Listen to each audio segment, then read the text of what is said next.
But the important thing is that we have a very robust rating system, so mature content is well rated and well organized for social responsibility, and publishers take their responsibilities very, very sincerely. So where we are today, well, we've got an evolving market.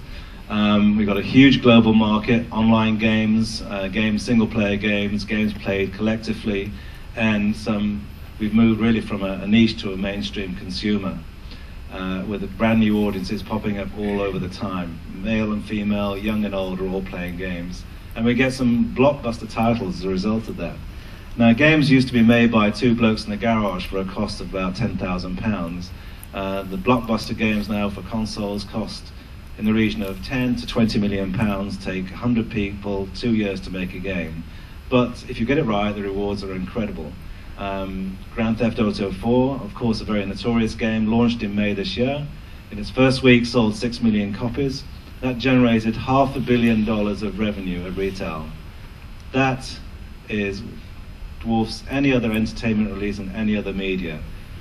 Harry Potter, Pirates of the Caribbean, Spider-Man, Eat Your Heart Out, Grand Theft Auto, Ate Your Lunch. And that, of course, is a threat to all the other media companies. But games are a fundamental part of what people do as their entertainment these days. And again, it's not just about violent games. There is something for everybody out there. Of course, there is mature games, but there are also family games, sports games, simulations. Our own Pony Friends, we sold over 1 million copies to 12-year-old girls who want to nurture and play with their ponies.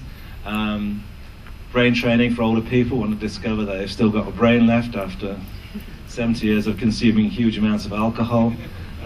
Sports simulations, cooking games. There is really something for everybody these days. Of course, with these great opportunities, there are also huge risks. If you fail the concept or the production or marketing of one of these games, you could go out of business in a hurry because of the numbers involved. If you're developing 3 games at £15 million, you spend £45 million, and they flop, it's time to shut the doors. So you have to be very careful of how you're targeting your demographic, because it's become more of a science now, making games. You have to do focus testing, competitive research, analysis of your consumer, and you've got to make sure that you target as big a niche as you can on your own without making too many Me Too products, because it's no good being a follower in this industry anymore, because most of the genres are full to capacity. So, technology. Consumers are becoming more mass market. They haven't got time to fiddle around with their PCs. They need to have stuff that's robust, bug-free, and delivers an experience that they're expecting. To do that, of course, we need huge skills. In the UK in particular, we have a shortage of skills.